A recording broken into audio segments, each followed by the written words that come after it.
Announcement. This is Sensei Jogo. Here's a little note to Bugs Bunny.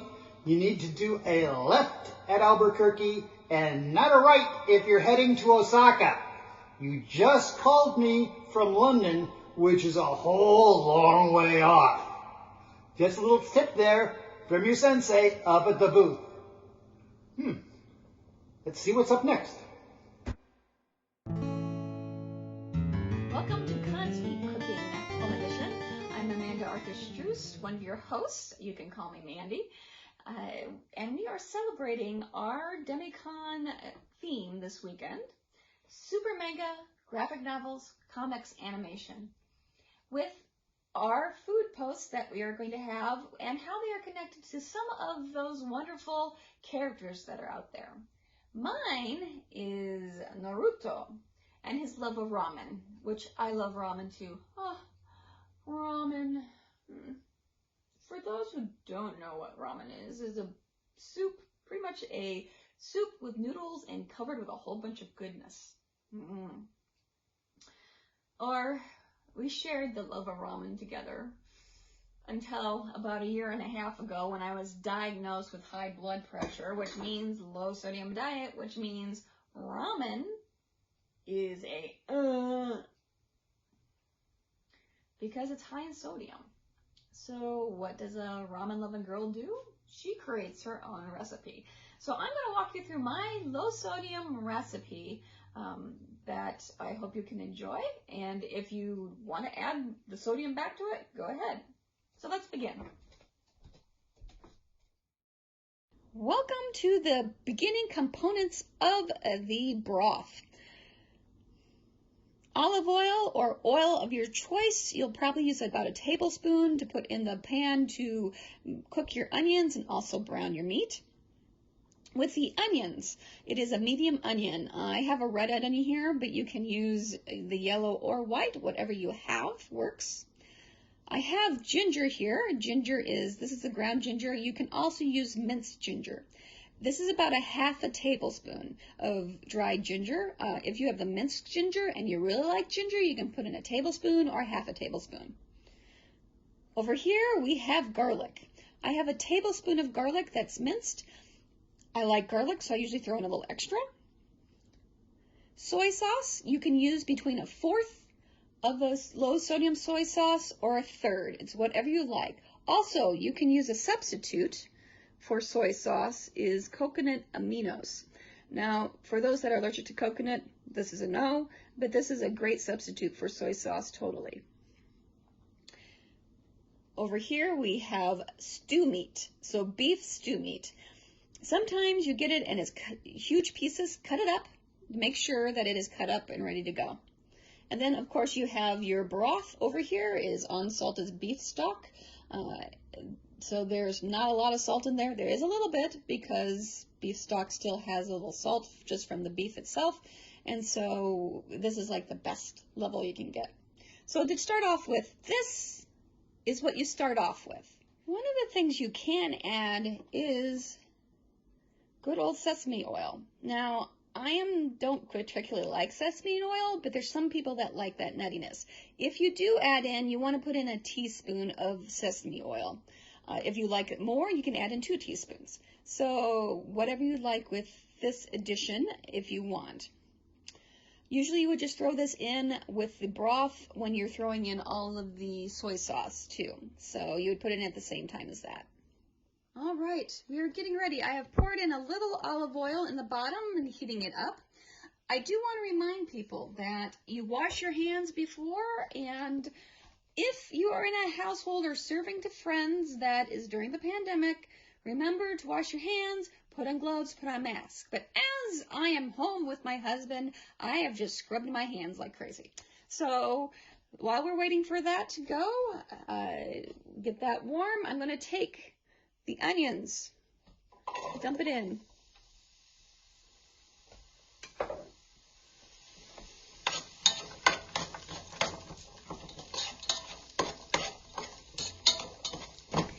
And so what you do is you cook down the onions enough that it gets a glossy look. So it'll be about a minute to 2 minutes to 3 minutes. It depends on how much gloss you want. All right, as you can see, it's gotten a little glassier. Got a shine to it. It's been about 2 minutes of cooking. I am actually going to throw in my meat at this time.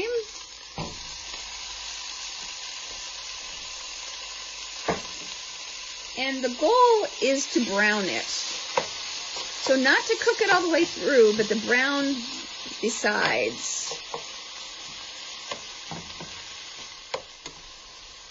And you can see it's already starting to brown. Turn it over.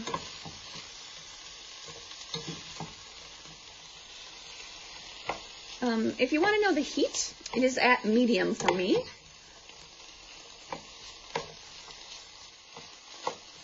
All right, it's brown. So now I start dumping in the good stuff. You first have the broth.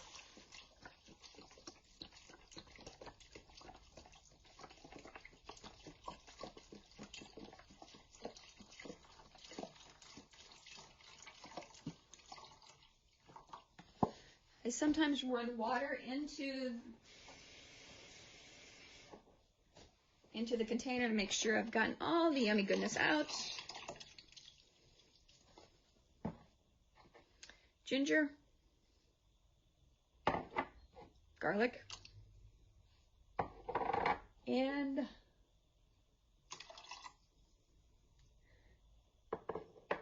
soy sauce. Mix it up.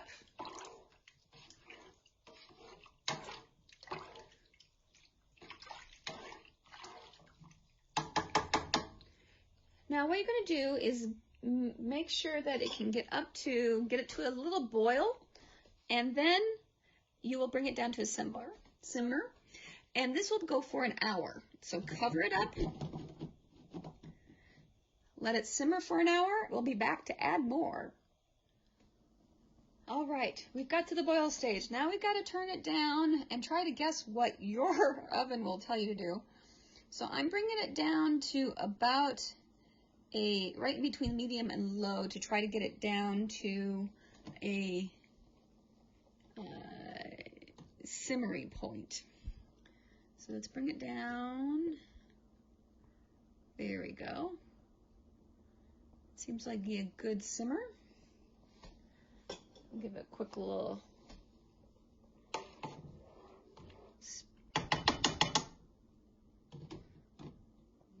We'll let it keep on going. We have about 50 minutes before we throw in our next batch of goodies. We are at the 1 hour of the broth simmering, which means it's time to add the next components. So we will be adding 4 green onions chopped. Lime juice, it'd be 1 lime squeezed, or if you're like me who likes it in the bottle, I just pretty much squeeze the bottle and guess. And also, you'll be simmering for an hour. It's very possible that it will reduce the broth to make it even richer. Sometimes I can't handle the richness, so I will add water at this time too. It depends on how much it's reduced and how much water I add in. So that's kind of a guess. All right, we've been for an hour. We have had the broth going. And so now you take the green onions, dump it in, the lime juice, dump it in, and it did cook down a lot. So I'm actually adding some water into it. It has a really rich smell, so this will actually make it a little easier for me to drink or to eat. So we'll be doing that. Now, you'll let it simmer again for a half an hour, and while that simmering is going on, we head toward our toppings on what we will be adding in. So let's head there. The fun part of ramen is being able to throw on whatever toppings you want. So as you can see, I have a selection here. I left out a couple of the green onions, so if somebody wants a little more crunch of the onion, you have that. I also love to throw on corn.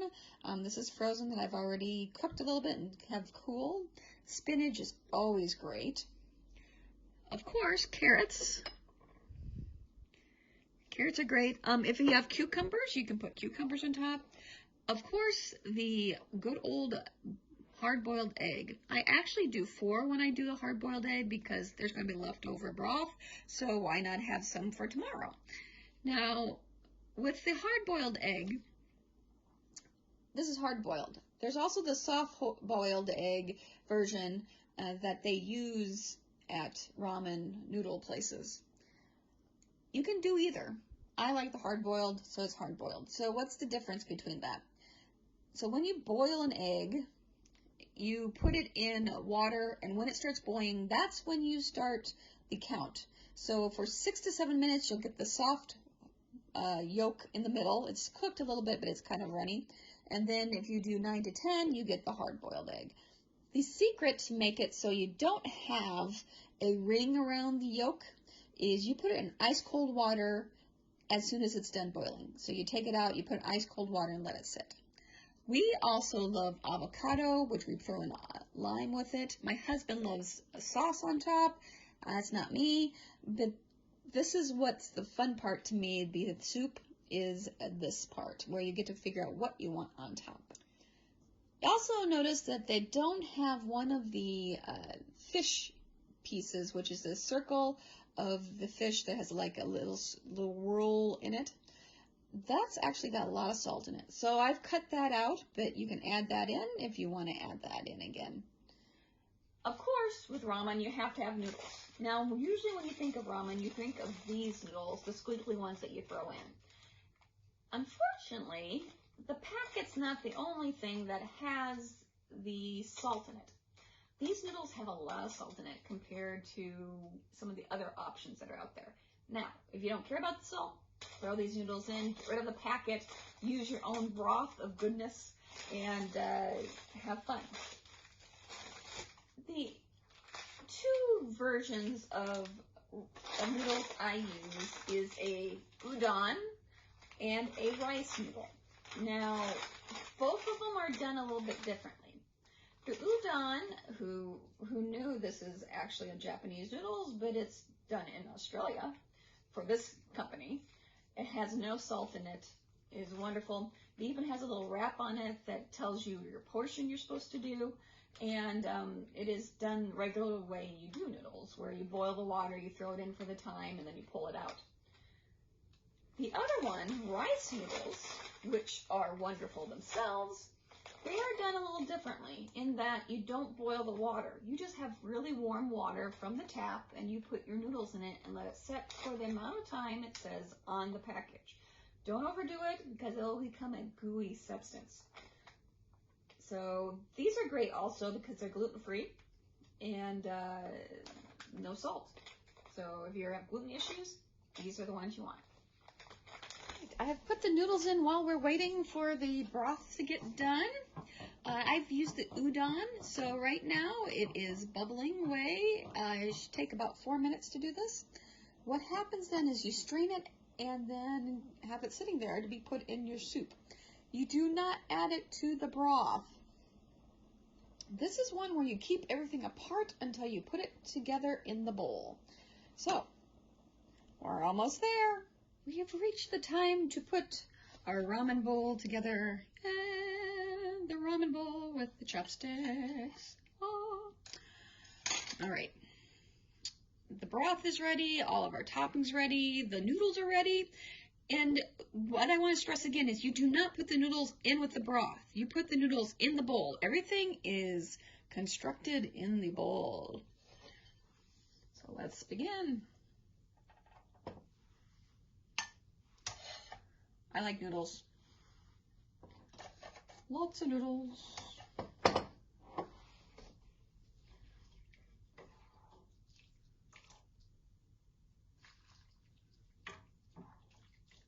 I did add some pepper to the broth, so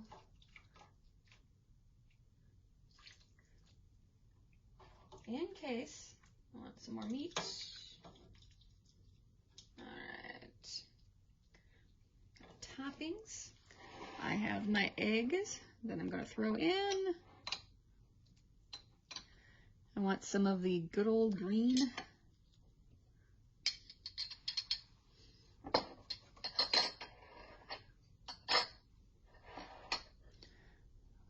Corn.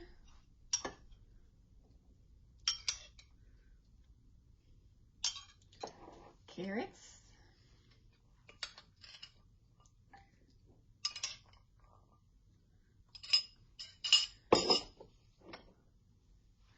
I'm actually going to put the spinach in next because that will go down. And then the avocado. Dun,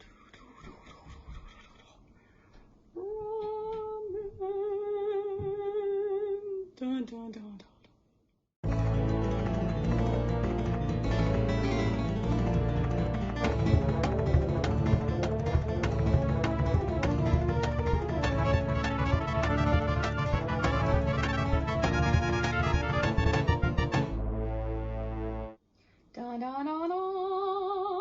There's my ramen. I can't wait to dig into it.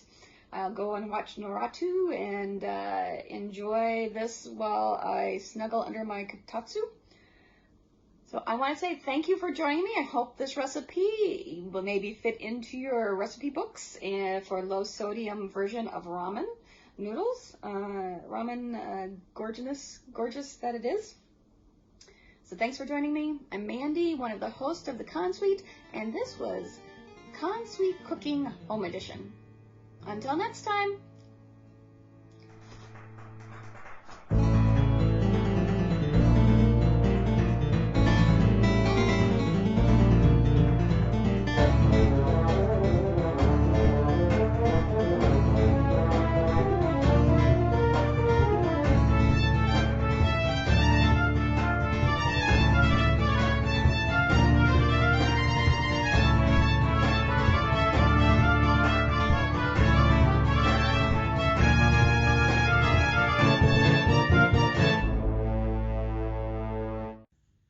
I'm Susan Liebhart, your Toastmaster, and this is the DemiCon channel.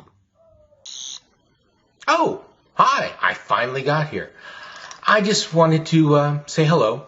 After all, I basically had a little time on my hands.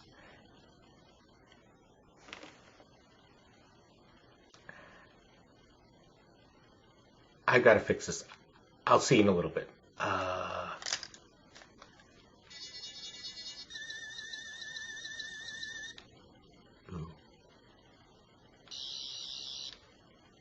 Stitch?